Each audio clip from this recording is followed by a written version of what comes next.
Hi friends, ఈ వీడియోలో నేను మనం కొన్ని చేయకూడని వార్మ్స్ గురించి ఎక్సర్సైజెస్ గురించి చెప్తాను.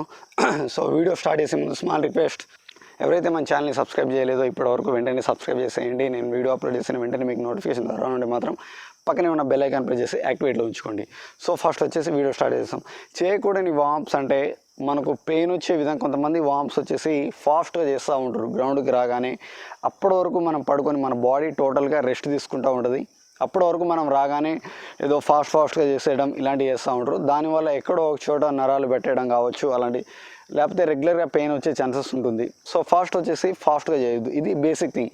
ఎప్పుడైనా సరే గ్రౌండ్కి రాగానే మన బాడీ అప్పటి వరకు రెస్ట్ తీసుకుంది కదా, సో మనకు బాడీ రిలీఫ్ కండరాలు ఒక్కొక్కటి కూడా వదులు చేసే విధంగా ఉండాలి, లూజ్ చేసే విధంగా ఉండాలి కండరాలు వచ్చేసి.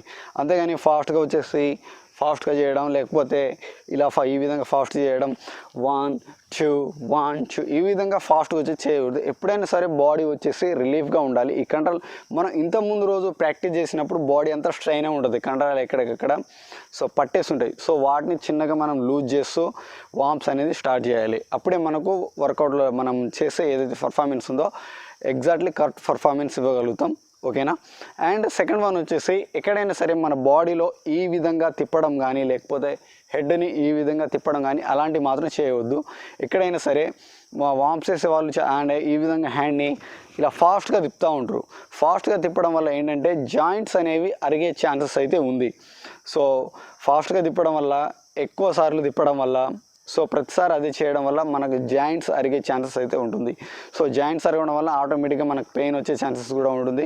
కాబట్టి పెయిన్ రాకుండా ఉండాలంటే, జాయింట్స్ అరగకుండా ఉండాలంటే మాత్రం ఇవి రొటేషన్ చేయడం కానీ అలాంటి చేయకూడదు. మనం ఎక్కడెక్కడ రొటేషన్ చేస్తామంటే ఫస్ట్ నెక్ దగ్గర నుంచి ఈ విధంగా ఫాస్ట్గా రొటేషన్ చేస్తూ ఉంటారు. మళ్ళీ అగైన్ ఇటు ఒక 10 టైమ్, ఇటు రైట్ సైడ్ ఒక 10 టైమ్, లెఫ్ట్ సైడ్ ఒక 10 టైమ్స్ అనేది ప్రాక్టీస్ చేస్తూ ఉంటాం. ఫాస్ట్ వచ్చేసి రొటేషన్ అనేది చేయకూడదు. ఇక్కడైతే కాదు, ఏ పార్ట్ అయినా సరే.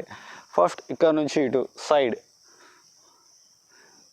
Front back and side to side. So worms అనేది ఈ విధంగా స్టార్ట్ చేయాలి ఇక్కడ. అండ్ ఇక్కడ నుంచి ఇక్కడ కూడా. సో 1 ఈ విధంగా తిప్పకూడదు. ఓకేనా. 1 up down and side just and ఇక్కడ వరకు. అండ్ సేమ్ ఈ హ్యాండ్స్ కూడా తిప్పుతూ ఉంటారు. సో ఎప్పుడైనా సరే హ్యాండ్ తిప్పకూడదు. హ్యాండ్ వచ్చేసి మనం ఈ విధంగా ఆల్రెడీ వార్మ్స్ చేస్తూనే ఉంటాం. అగైన్ ఈ విధంగా వార్మ్స్ చేస్తూనే ఉంటాం. సో హ్యాండ్స్ అనేవి తిప్పకూడదు. చాలామంది సింగిల్ హ్యాండ్ని బాగా తిప్పుతూ ఉంటారు. సో జాయింట్స్ దగ్గర ఎప్పుడైనా సరే తిప్పకూడదు. అండ్ లెగ్ దగ్గర ఈ విధంగా కూడా తిప్పుతూ ఉంటారు. ఇక్కడ ఈ విధంగా రొటేషన్ చేయడం వల్ల ఇక్కడ మన మొఖాల మీద ఎఫెక్ట్ పడే ఛాన్సెస్ ఉంటుంది కాబట్టి తిప్పకూడదు. అండ్ నెక్స్ట్ వన్ వచ్చేసి, ఇక్కడ పాదం దగ్గర ఎప్పుడైనా సరే ఈ విధంగా రొటేషన్ మాత్రం చేయకూడదు. ఇక్కడే కాదు, నేను చెప్పేది ప్రతి ఒక్క జాయింట్ దగ్గర. సో ఈ విధంగా తిప్పడం వల్ల, రొటేషన్ చేయడం వల్ల బోన్స్ అరిగే ఛాన్సెస్ ఉంటుంది. కాబట్టి అప్ డౌన్ ఆ ప్లేస్లో, మనం తిప్పే ప్లేస్లో ఇక్కడ రిలీఫ్ అవ్వడానికి, కండరాలు లూజ్ చేయడానికి, బాడీ ఫ్రీ అప్ అవ్వడానికి అప్ డౌన్ బ్యాండ్ సైడ్స్ ఈ విధంగా చేయాలి. ప్రెజర్ పెట్టేసి ఈ విధంగా రొటేషన్ చేస్తూ ఉంటారు. సో ఎప్పుడైనా సరే ఈ విధంగా కింద టాప్ టు బాటమ్ మనం ల్యాండ్కి టచ్ చేయడం వల్ల మన షూస్ వచ్చేసి ఈ బరువు అంతా కూడా షూ మీద, ఇక్కడ జాయింట్ మీద పడుతుంది. ఈ విధంగా తిప్పడం వల్ల ఆ జాయింట్ అరిగే ఛాన్సెస్ ఉంటుంది. దానివల్ల పెయిన్ వచ్చే ఛాన్సెస్ ఉంటుంది. ఎప్పుడైనా సరే ఈ నేల మీద ఈ విధంగా ఎఫెక్ట్ పెట్టి చేయకూడదు. చేయాలనుకుంటే మాత్రం ఇలా లెగ్ అప్ చేసి up down and side. So ఈ విధంగా చేయాలి. అసలు బాడీ ఎక్కడ రొటేషన్ చేయకూడదు అని అంటే చేయవచ్చు. ఏ రొటేషన్ చేసి, ఇప్పుడు నేను స్టార్టింగ్లో నెక్ చెప్పాను, ఆ తర్వాత హ్యాండ్స్ చెప్పాను, చేయవచ్చు. కాకపోతే ఏంటంటే 1-2 సార్లు, అంతకుమించి అది కూడా స్లో మోషన్లో చేయాలి.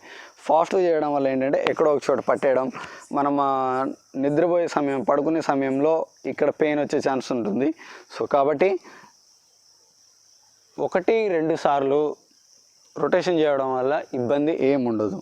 సో ఇక్కడైనా సరే 1 2 ఓకే ఎగైన్. సో ఈ విధంగా 1-2 సార్లు చేయడం వల్ల ఇబ్బంది అయితే ఏముండదు. బట్ అదే విధిగా 10 టైమ్స్ 20 టైమ్స్ ఏదో చేస్తున్నాం కదా అని చేసుకుంటూ పోతే మాత్రం ఎక్కడైనా జాయింట్స్ అరిగే ఛాన్సెస్ ఉంటుంది. అండ్ హిప్ రొటేషన్ అనేది చేయవచ్చు. ఇక్కడ ఎలాంటి జాయింట్స్ ఉండవు. సో హిప్ రొటేషన్ అనేది చేయవచ్చు, నో ప్రాబ్లం. ఓకేనా. అప్ టు 5-10 వరకు హిప్ రొటేషన్ అనేది చేయవచ్చు, నో ప్రాబ్లం.